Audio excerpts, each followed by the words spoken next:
Good morning everyone. आज हम लोग फिजिक्स में बात करेंगे electric charge. What is electric charge? Electric charge is a physical quantity which produce electric field on the material. यानी कि इलेक्ट्रिक चार्ज एक फिजिकल क्वांटिटी है जो किसी बॉडी पे या मटेरियल पे इलेक्ट्रिक फील्ड क्रिएट करता है। ओके, अब ये चार्ज क्रिएट कैसे होते हैं? तो रबिंग क्रिएट चार्ज। रबिंग करने से दो मटेरियल के बीच में जब रबिंग करते हैं तो उन दोनों के बीच इलेक्ट्रिक चार्ज क्रिएट होता है, क्योंकि जब दो मटेरियल को एक साथ जब रब करते हैं तो दोनों मटेरियल के एटम आपस में रबिंग होते हैं और एटम के आउटर मोस्ट ऑर्बिट में जो इलेक्ट्रॉन मूव करते हैं रबिंग की वजह से उन इलेक्ट्रॉन का ट्रांसफर हो जाता है। जो मटेरियल इलेक्ट्रॉन को गेन करता है उस मटेरियल के ऊपर नेगेटिव चार्ज आ जाता है और जो मटेरियल इलेक्ट्रॉन को लॉस करता है उस पर पॉजिटिव चार्ज आ जाता है, क्योंकि एटम में इलेक्ट्रॉन और प्रोटॉन दोनों इक्वल होते हैं। तो रबिंग के बाद जब इक्वल होते हैं जिससे कि एटम न्यूट्रल हो जाता है, लेकिन रबिंग के बाद ये कुछ इलेक्ट्रॉन किसी दूसरे मटेरियल पे ट्रांसफर हो जाते हैं, तो जिस पर इलेक्ट्रॉन गेन होता है मटेरियल पे उस एटम उसमें इलेक्ट्रॉन का नंबर बढ़ जाता है, जिससे कि उस मटेरियल पे नेगेटिवली चार्ज क्रिएट हो जाता है।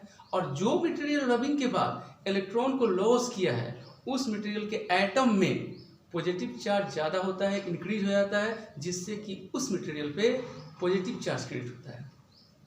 ठीक है, तो रबिंग क्रिएट चार्ज। चार्ज जो है वो एक स्केलर क्वांटिटी है, इसमें सिर्फ मैग्नीट्यूड होता है और नहीं सिर्फ मैग्नीट्यूड होता है, डायरेक्शन नहीं। तो it is a scalar quantity. ठीक है, like charge attract each other and like charge repel and unlike charge attract each other. यानी कि अगर लाइक चार्ज को एक दूसरे के पास लाएं तो वो एक दूसरे को रिपेल करेंगे और अनलाइक चार्ज एक दूसरे को अट्रैक्ट करेंगे। चार्ज में एडिटिविटी की प्रॉपर्टी होती है। मतलब यह है कि अगर किसी सिस्टम में रबिंग के बाद बहुत सारे चार्ज हैं तो उस पूरे सिस्टम का चार्ज उन सभी चार्ज के एडिशन के इक्वल होगा, ऐड के इक्वल होगा। यानी कि अगर किसी मटेरियल पे 10 चार्ज हैं तो उस पर अगर चार्ज पता करना है कितने चार्ज हैं तो सभी को ऐड कर दें। यानी कि चार्ज में एक और प्रॉपर्टी होती है एडिटिविटी की। ओके, चार्ज जो है वो इनवेरिएंट होता है। मतलब ये हुआ कि अगर किसी बॉडी पे चार्ज क्रिएट है और वो बॉडी में मूवमेंट होने लगे या किसी वेलोसिटी वो मूव करने लगे, तो उस वेलोसिटी से मूव करने की वजह से उसके चार्ज के वैल्यू में कोई तरह का चेंजिंग नहीं आएगा। तो वेलोसिटी की वजह से चार्ज के वैल्यू में कोई तरह की चेंजिंग नहीं आती है। इसी प्रॉपर्टी को कहते हैं कि चार्ज इनवेरिएंट है। ओके, जब हम रब करते हैं तो रब करने के बाद इलेक्ट्रॉन गेन या इलेक्ट्रॉन लॉस होते हैं, तो उस समय बहुत ही निग्लिजिबल अमाउंट में मास का भी ट्रांसफर हो जाता है, क्योंकि इलेक्ट्रॉन के पास बहुत कम मास होता है 9.1 × 10⁻³ kg, जो कि बहुत ही निग्लिजिबल मास है। तो रबिंग के बाद इलेक्ट्रॉन का ट्रांसफर होता है, जो एटम उस इलेक्ट्रॉन को गेन करता है उस पर मास इंक्रीज कर जाता है और जो एटम इलेक्ट्रॉन लॉस करता है रबिंग की वजह से उस पर मास डिक्रीज हो जाता है। यह मास इतना निग्लिजिबल होता है जिससे कि पता नहीं चलता है।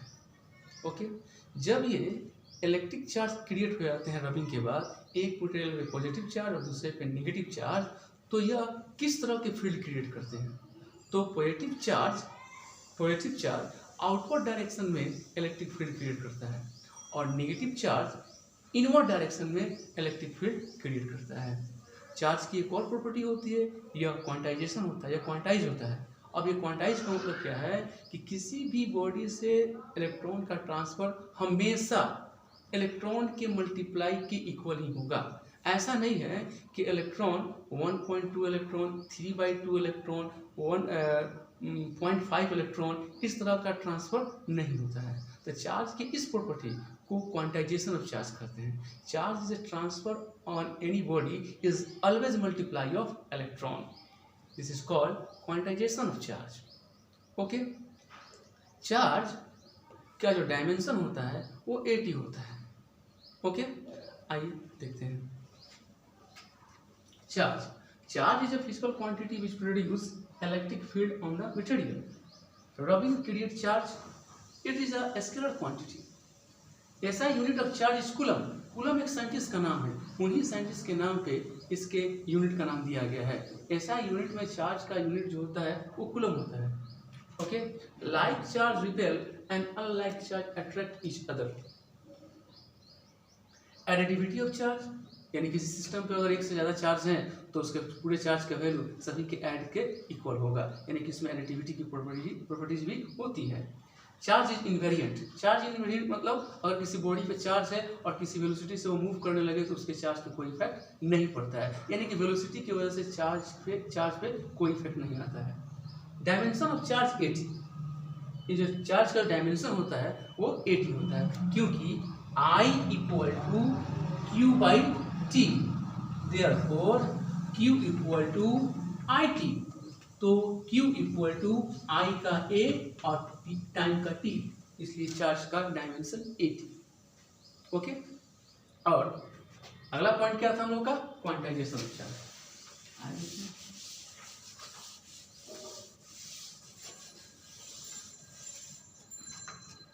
एक और प्रॉपर्टी होता है, चार्ज इज क्वांटाइज्ड.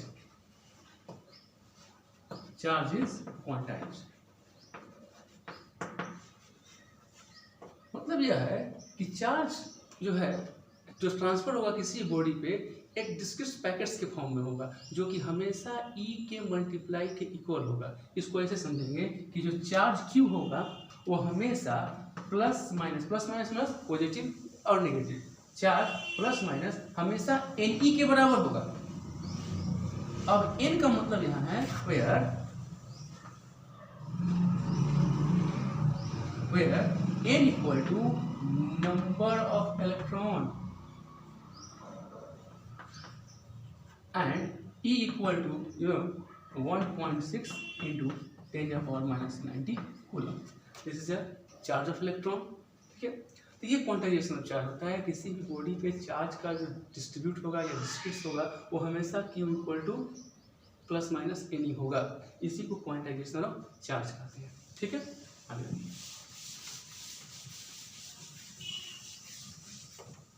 ये पॉजिटिव चार्ज जो होंगे वो अपने अराउंड आउटवर्ड डायरेक्शन में पॉजिटिव चार्ज जो होंगे वो अपने चारों ओर जो इलेक्ट्रिक फील्ड क्रिएट करेंगे वो आउटवर्ड डायरेक्शन में करेंगे.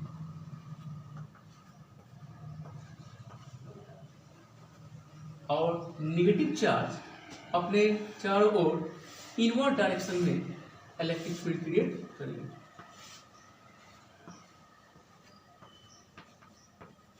ओके, तो positive charge create electric field outward direction and negative charge electric field create inward direction.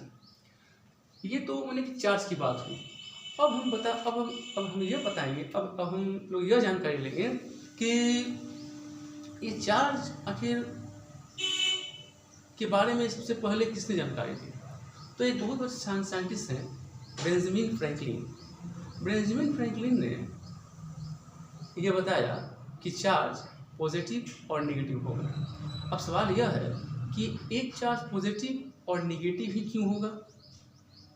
बहुत सारे सिंबल हमारे पास है, मल्टीप्लाई है, डिवाइड है, स्क्वायर रूट है, इंटीग्रेशन है, माइनस है, प्लस है, तब सिर्फ माइनस प्लस ही क्यों? तो ये दिया हुआ है बेंजामिन फ्रैंकलिन एक साइंटिस्ट हैं, उनके द्वारा दिया गया यह साइन कन्वेंशन है. तो उन्होंने इसको इस तरह से डिस्क्राइब किया कि अगर एक चार्ज को पॉजिटिव और दूसरे चार्ज को नेगेटिव माना जाए तो क्या होगा. तो आप जानते हैं कि कोई भी एटम न्यूट्रल होता है. तो अकॉर्डिंग टू मैथमेटिक्स अगर एक एटम के अंदर एक इलेक्ट्रॉन है, दूसरा प्रोटॉन है और तीसरा न्यूट्रॉन है जिस पर कोई न्यूट्रॉन पर कोई चार्ज नहीं होता. अब ये दो इलेक्ट्रॉन और प्रोटॉन है तो एटम न्यूट्रल होता है. तो एटम न्यूट्रल तभी हो सकता है जब एक को पॉजिटिव और दूसरे को नेगेटिव माना जाए. जैसे कि मान लीजिए किसी एटम में प्रोटॉन, न्यूट्रॉन और ये इलेक्ट्रॉन है और इसमें नंबर ऑफ इलेक्ट्रॉन 10 और नंबर ऑफ प्रोटॉन भी 10 है. जैसा कि आप जानते हैं कि एटम में इलेक्ट्रॉन और प्रोटॉन का नंबर दोनों सेम होता है। तो बेंजामिन फ्रैंकलिन ने कहा कि एक को पॉजिटिव लिया जाए और दूसरे को नेगेटिव लिया जाए और दोनों को ऐड करके देखा जाए। एडिटिविटी प्रॉपर्टी होती है, दोनों को ऐड करके देखा जाए। तो -10 और +10 इज इक्वल टू 0। मतलब कि जब एटम में इलेक्ट्रॉन और प्रोटॉन दोनों नंबर सेम रहेंगे तो एटम में कोई चार्ज नहीं होगा। तो वो सिंपल तरीके से बेंजामिन फ्रैंकलिन ने यह बताया कि एक पॉजिटिव चार्ज होगा और दूसरा नेगेटिव चार्ज होगा, तभी एटम न्यूट्रल होगा।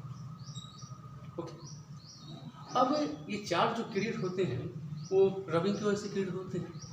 तो बहुत पहले यह यानी कि अंधविश्वास था लोगों का कि जब थंडर चमकते हैं, आकाश में बिजली चमकती है, तो लोग पहले अंधविश्वास था कि लोग कहते थे कि ऊपर से भगवान या गॉड है ना, थंडर से जो लोग हैं उसको मारते हैं, जो कि ज़्यादा बुरे लोग हैं उसको मारते हैं। तो बेंजामिन फ्रैंकलिन ने इसके बारे में पता किया, तो उसने एक एक्सपेरिमेंट किया, काइट एक्सपेरिमेंट। क्या? Kite experiment. तो काइट एक्सपेरिमेंट में क्या, काइट मतलब कि पतंग जो हम लोग उड़ाते हैं, काइट एक्सपेरिमेंट में क्या किया बेंजामिन ने, एक काइट ली, उस काइट के ऊपर एक आयरन रॉड लगाए, ठीक, और ये 2 स्टिक लगाए, ठीक, ये आयरन रॉड है,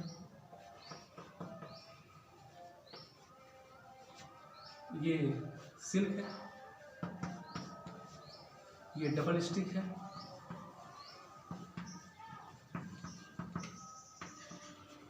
ये रूफ है, रस्सी, और इसी में यह एक की है। क्या है? की, जो कि आयरन का है। तो बेंजामिन फ्रैंकलिन ने इस बात का पता लगाने के लिए कि आखिर इस आसमानों में जो थंडर चमक रहे हैं वहाँ हो क्या रहा है, तो उन्होंने काइट एक्सपेरिमेंट किया और इस रूप से, रस्सी से इस काइट को जब बारिश हुई तो उन्होंने उड़ाया। जब उड़ाया तो ऊपर जो बादल गरजते थे, थंडर चमकते थे, तो ये आयरन रॉड उसको कनेक्ट किया।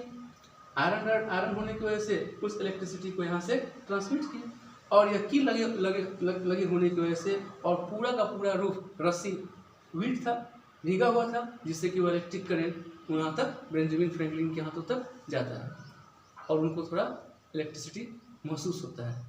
तब इसी एक्सपेरिमेंट से बेंजामिन फ्रैंकलिन ने यह पता लगाया कि आसमानों में जो बिजली चमकती है वहाँ पे कोई ऐसा नहीं है कि गॉड किसी को मार रहे हैं या किसी गुनहगार को मार रहे हैं, ऐसा कुछ नहीं है। वहाँ फ्रिक्शन की वजह से, रबिंग की वजह से चार्ज क्रिएट हो रहे हैं।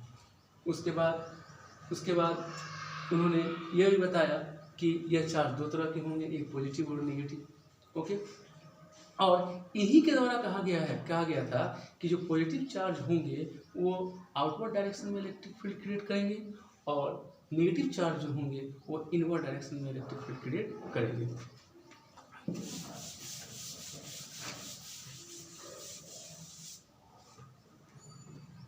तो पॉजिटिव चार्ज और ये नेगेटिव चार्ज, यह जो इलेक्ट्रिक फील्ड क्रिएट करेगा वो आउटवर्ड डायरेक्शन में,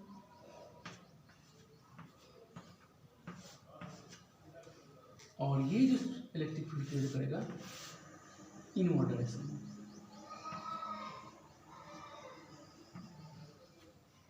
okay, negative charge and positive charge. अब ये इलेक्ट्रिक फील्ड जो क्रिएट हो रहे हैं वो आउटवर्ड डायरेक्शन और इनवर्ड डायरेक्शन में क्रिएट हो रहे हैं। तो इन्हीं के साइन कन्वेंशन को हम मानते हुए इलेक्ट्रिक सर्किट में बैटरी में पॉजिटिव और नेगेटिव लेते हैं, पॉजिटिव और नेगेटिव, और इलेक्ट्रिक करंट का डायरेक्शन पॉजिटिव टू नेगेटिव दिखाते हैं।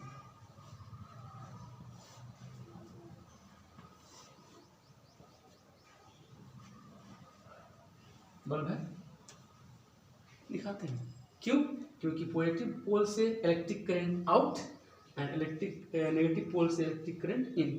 तो पॉजिटिव पोल पे आउटवर्ड डायरेक्शन और नेगेटिव करंट में इनवर्ड डायरेक्शन। ओके, इन्हीं के साइन कन्वेंशन का यूज हम लोग करते हैं। ओके, अब मामला यह है कि ये जो पॉजिटिव चार्ज और नेगेटिव चार्ज जो होते हैं उसकी क्या खासियत होती है? जब वो रुके होते हैं या कांस्टेंट स्पीड से चलते हैं या फिर वो एक्सेलरेट करते हैं तो क्या होता है? तो मान लीजिए किसी बॉडी पे चार्ज है और इसकी वेलोसिटी अभी 0 है, वेलोसिटी 0 है, तो सिर्फ इलेक्ट्रिक फील्ड क्रिएट करेगा, इलेक्ट्रिक फील्ड क्रिएट करेगा। ओके, लेकिन वही चार्जेबल बॉडी, अगर ये चार्जेबल बॉडी है और वो भी कांस्टेंट स्पीड से मूव कर रहा है, किससे? कांस्टेंट स्पीड से मूव कर रहा है, तो इलेक्ट्रिक फील्ड भी क्रिएट करेगा, इलेक्ट्रिक एंड मैग्नेटिक फील्ड भी क्रिएट करेगा, मैग्नेटिक फील्ड, ठीक है ना, electric and magnetic field create करेगा। और वही अगर वो चार्जेबल बॉडी की वेलोसिटी एक्सेलरेटेड हो, क्या हो? एक्सेलरेटेड,